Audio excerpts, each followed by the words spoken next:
அனைவருக்கும் வணக்கம். நான் நந்தினி. டெல்லி செங்கோட்டைக்கு பக்கத்தில் நேற்று கார் வெடித்த சம்பவத்தில் 9 பேர் பலியாகியிருக்காங்க. 20 பேர் காயமடைந்து மருத்துவமனையில் அனுமதிக்கப்பட்டிருக்காங்க. இந்த நிலையில தான் காரை ஓட்டிக்கிட்டு வந்தவருடைய பெயர் முகமது உமர் அப்படின்னும் அவர் ஒரு டாக்டர்னும் தெரிய வந்திருக்கு. அவர் தற்கொலை படை பாணியில தான் இந்த அட்டாக்கை நடத்தியிருக்காரு. காரில் அவருடைய உடல் பாகங்கள் சிதறி கிடக்குது. இந்த நிலையில தான் அவர் குறித்த திடுக்கிட வைக்கக்கூடிய தகவல்கள் எல்லாம் வெளியாகி உள்ளது. மிகப்பெரிய ஒரு தீவிரவாத நெட்வொர்க்கே இப்போது அம்பலமாகி இருக்கு. அது பற்றி தான் நம்ம இப்போ விரிவாக பார்க்க போகிறோம்.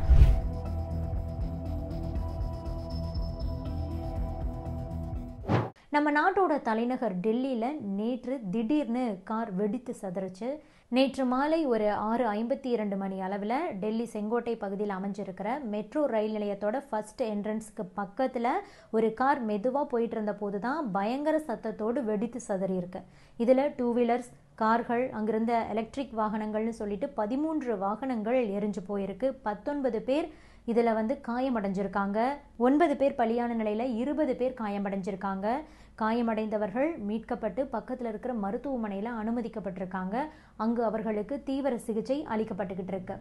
இந்த கார் வெடிப்போட பின்னணி பற்றி அரசு, போலீஸ் தரப்பில் இன்னும் அதிகாரப்பூர்வ தகவல்கள் எதுவும் தெரிவிக்கப்படலை. சம்பவ இடத்தை பார்வையிட்டு மத்திய உள்துறை அமைச்சர் அமித்ஷா விசாரணை மேற்கொண்டார்.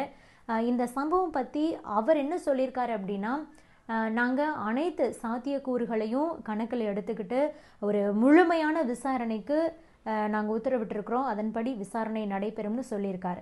தற்போது வரைக்கும் அது ஒரு பயங்கரவாத தாக்குதலாக தான் பார்க்கப்படுது. இதனால் டெல்லி போலீஸாரோடு NIA அப்படின்னு சொல்லப்படக்கூடிய தேசிய புலனாய்வு முகமை இவங்க விசாரணையை தொடங்கியிருக்காங்க. டெல்லி கோட்வாலி போலீஸார் உபா சட்டத்தின் கீழ் வழக்கு பதிவு பண்ணியிருக்காங்க. அன்லாஃபுல் ஆக்டிவிட்டீஸ் ப்ரிவென்ஷன் ஆக்ட் 1618 இந்த பிரிவுகளின் கீழ் வழக்கு பதிவு செய்யப்பட்டிருக்கு. இது பார்த்திங்கன்னா பொதுவாக பயங்கரவாதிகள் மீது பதியப்படக்கூடிய பிரிவுகள். இதனால தான் இந்த தாக்குதலுடைய பின்னணியில் பயங்கரவாதிகள் இருக்கலாம் அப்படிங்கிற ஒரு சந்தேகம் வலுத்திருக்கு. இதற்கிடையே தான் அந்த வெடித்து சிதறிய ஹூண்டாய் i20 கார் இருக்கு இல்லையா, அதை ஓட்டிட்டு வந்தவர் பற்றிய தகவல்கள் வெளியாகி இருக்கு.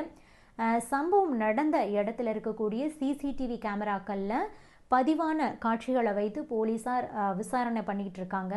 அதில் தான் புதிய தகவல்கள் வெளியாகி உள்ளது. அந்த வகையில் டெல்லியில் கார் வெடிப்பை நிகழ்த்தியவர் முகமது உமர் அப்படிங்கிற ஒருவர் தான் சந்தேகிக்கப்படுறாரு. அவரோட ஃபோட்டோவை போலீஸார் வெளியிட்டிருக்காங்க. ஏன்னா அந்த கார் முகமது உமருக்கு சொந்தமானது. இதனால் அவர் தான் இந்த தாக்குதலை நடத்தி இருக்கலாம் அப்படிங்கிற மாதிரி போலீஸார் சந்தேகிக்கிறாங்க.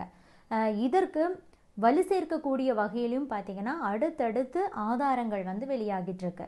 காரில் உடல் பாகங்கள் சிதறி கிடக்குது. அது முகமது உமருடைய உடல் பாகங்கள் அப்படின்னு கருதப்படுது. இதனால் DNA பரிசோதனையை மேற்கொள்ள போகிறாங்க.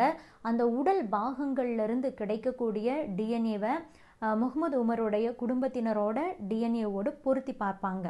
இரண்டும் ஒன்றாக இருக்கக்கூடிய பட்சத்தில் கார் வெடிப்பை நிகழ்த்தியது முகமது உமர் தான் அப்படின்னு உறுதி செய்யப்படும். இதுக்காக முகமது உமருடைய தாய் ஷாஹிமா பானோ, சகோதரர்கள் ஆஷிக் மற்றும் ஜாரூர் ஆகியோரை பிடித்து போலீஸார் தற்போது விசாரணையை மேற்கொண்டு வர்றாங்க. அவங்களுக்கும் DNA பரிசோதனை மேற்கொள்ளப்பட இருக்கு. இந்த சோதனையை தொடர்ந்து DNAக்களை ஒப்பிட்டு பார்க்க வேண்டியிருக்கு.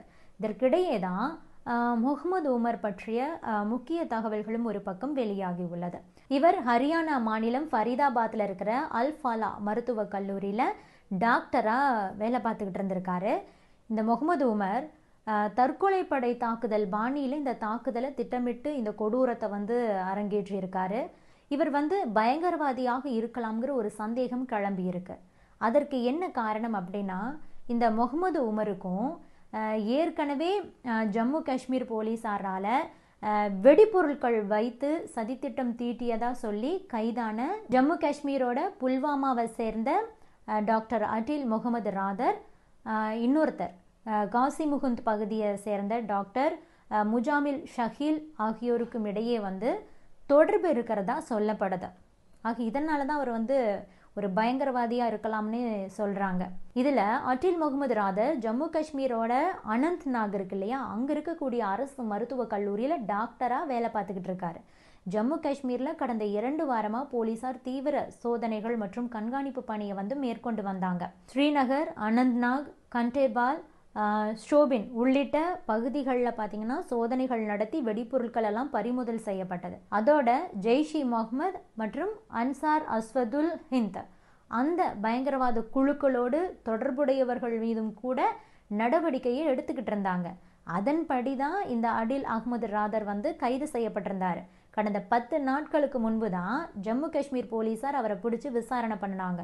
அதுக்கப்புறமா அவர் சட்டவிரோத செயல்களிலெல்லாம் ஈடுபட்டிருக்காரு அப்படிங்கிறதும் தெரிய வந்தது.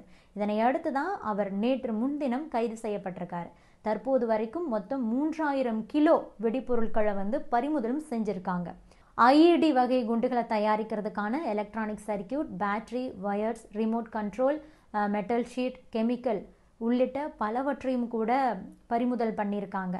அதுபோக இந்த அடில் முகமது ராதர் கொடுத்த தகவலின் அடிப்படையில் தான் ஹரியானாவோட ஃபரீதாபாத்தில் இருக்கிற டாக்டர் முஜாமில் ஷகில் கைது செய்யப்பட்டிருக்காரு. ஆக அடுத்தடுத்து 2 பேர் கைது செய்யப்பட்டதுக்கு அப்புறமா தான் இந்த முகமது உமர் இப்படி ஒரு தற்கொலைப்படை தாக்குதலை நடத்தியிருக்காரு.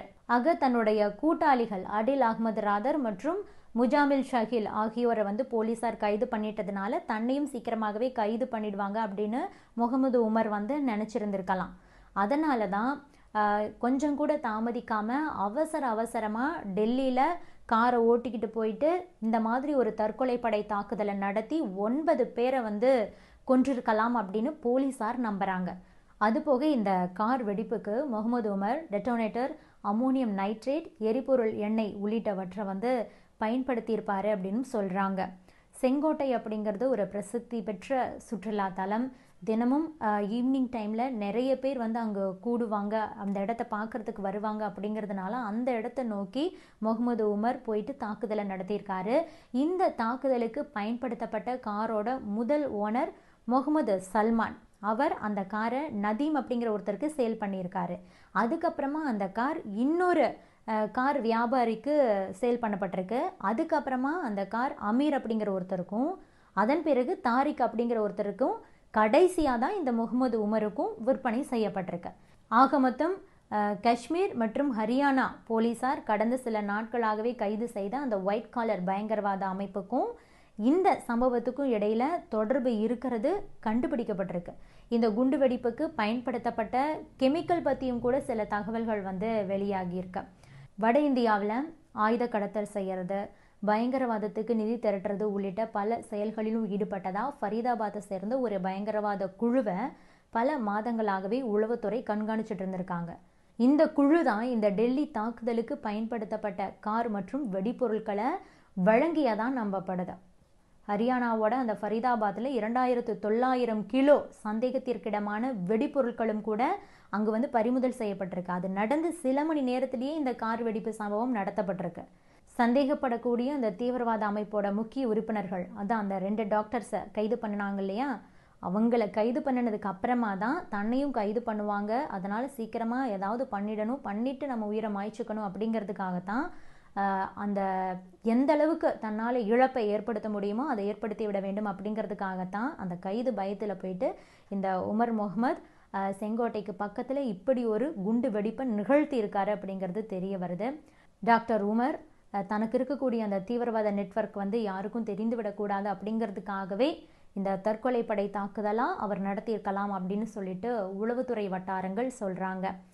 டாக்டர் உமர் பல மாதங்களாகவே தலைமறைவாக இருந்திருக்கார். ஏன்னா அவங்களுடைய கூட்டாளி 2 பேர் ஏற்கனவே கைதாயிட்டதுனால இவர் வந்து தலைமறைவாகி இருந்திருக்கலாம் அப்படிங்கிற மாதிரி அதிகாரிகள் சொல்லியிருக்காங்க.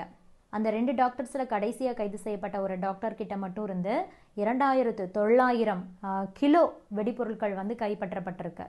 உமர் உண்மையிலேயே வந்து காரை அந்த மத்திய டெல்லியில் ஏதாவது ஒரு இடத்துல வெடிக்க வைக்கிறதுக்கு திட்டம் போட்டிருக்கலாம்.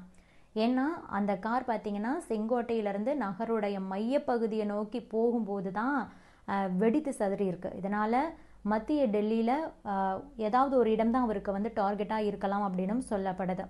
அதிக பாதிப்பை ஏற்படுத்தணும் அப்படிங்கிறதுக்காகவே கெமிக்கல் காம்பவுண்ட் அமோனியம் நைட்ரேட் வந்து பயன்படுத்தப்பட்டிருக்கு அப்படின்னும் காவல்துறை அதிகாரிகள் சொல்கிறாங்க. ஹரியானாவில் பறிமுதல் செய்யப்பட்ட பொருளும் அமோனியம் நைட்ரேட் தான் அப்படின்னு சந்தேகிக்கப்படுது. இது உரங்களில் பரவலாகவே பயன்படுத்தப்பட்டாலும் கூட வெடிகுண்டுகள் தயாரிக்கிறதுக்கும் இதை பயன்படுத்தலாம். இது தொடர்பாக காவல்துறை ஆணையர் சதீஷ் கோல்சா என்ன சொல்கிறாருன்னா, மெதுவாக போயிட்டு இருந்த வாகனம் சிக்னலில் நின்ன போது தான் அதில் திடீர்னு வெடி விபத்து நிகழ்ந்திருக்கு. இதன் காரணமாக அதில் இருந்த பக்கத்தில் இருந்த வாகனங்கள் எல்லாமே சேதமடைஞ்சிருச்சு. செங்கோட்டையை சுற்றி இருக்கக்கூடிய பகுதியும் சாந்தனி சவுக் அந்த சந்தையும் நகரத்தோடைய ரொம்ப பரபரப்பான இடங்களில் ஒன்று. கார் வெடிப்பால் அங்கே சிதைந்த உடல்களும் இரத்த கரைகளும் தான் அந்த சாலை முழுவதும் சிதறி கிடக்குது. இந்த தீ விபத்தில் குறைஞ்சது 6 கார்களும் பல மோட்டார் ரிக்ஷா டாக்ஸிகளும் எரிந்து நாசமாயிருக்கு. ஆக மொத்தம் இந்த வெடிகுண்டு விபத்துக்கு பயன்படுத்தப்பட்ட ஹூண்டாய் i20 கார் மட்டும் எத்தனை பேரோட கைக்கு கை மாறியது அப்படிங்கிறத கேட்டாலே தலை சுத்தும். முதல்ல முகமது சல்மானுக்கு சொந்தமான இந்த கார் பார்த்தீங்கன்னா நதீம் அப்படிங்கிற ஒருத்தருக்கு விற்றுருக்குறாங்க. அதுக்கப்புறமா ஃபரீதாபாத்தில் இருக்கிற ராயல் கார் ஜோன் அப்படிங்கிற ஒரு பழைய கார் டீலருக்கு விற்கப்பட்டிருக்கு. அதற்கு பிறகு அங்கிருந்து தாரிக் வசம் போயிட்டு கடைசியாக தான் இந்த உமர் முகமது கிட்ட வந்திருக்கு. புல்வாமாவை சேர்ந்த தாரிக் அப்படிங்கிற ஒருத்தர் தான் கடைசியாக அந்த காரை வச்சுருந்துருக்காரு. அவர்கிட்ட இருந்து தான் உமருக்கு வந்திருக்கு. அதனால் இப்போ தாரிக்கிட்டையும் தற்போது விசாரணை நடைபெற்று வருது. காரோட உண்மையான உரிமையாளரை மறைச்சு கார் வெடி விபத்துங்கிறது ஒரு தற்செயலாக நடந்தது அப்படிங்கிற மாதிரி காட்டணும் அப்படிங்கிறதுக்காகவே இத்தனை பேருக்கு அது விற்கப்பட்டிருக்கலாம் அப்படிங்கிற மாதிரியும் அதிகாரிகள் சந்தேகிக்கிறாங்க. இருப்பினும் அந்த 2 டாக்டரில் 2வது டாக்டர் சிக்கின உடனேயே தாரிக் மற்றும் ஃபரீதாபாத் பயங்கரவாத குழுவுக்கு இடையிலான தொடர்பு அப்படிங்கிறது அம்பலமாகிடுச்சு. டெல்லி போலீஸாரும் மத்திய விசாரணை ஏஜென்சியும் ஒரு பெரிய பயங்கரவாத குழுவை கண்டுபிடித்து 2900 கிலோவுக்கு மேலே அம்மோனியம் நைட்ரேட்டை கைப்பற்றிய சில மணி நேரங்களிலேயே இந்த குண்டுவெடிப்பு நிகழ்ந்திருக்கு. இந்த அளவு வெடிப்பொருட்கள் நூற்றுக்கணக்கான ஐஇடி குண்டுகளை தயாரிக்கிறதுக்கு போதுமானது அப்படிங்கிறதையும் நாம் இங்கு குறிப்பிட்டு சொல்லணும். இப்படி விசாரணையில் கண்டுபிடிக்கப்பட்ட எல்லா விஷயங்களுமே இந்த ஃபரீதாபாத் தீவிரவாத குழுவை நோக்கியே இருக்கு. இதனால் இது ஒரு பெரிய சதியோட ஃபர்ஸ்ட் லெவலாக இருக்கலாம் அப்படின்னு சந்தேகிக்கிறாங்க அதிகாரிகள்.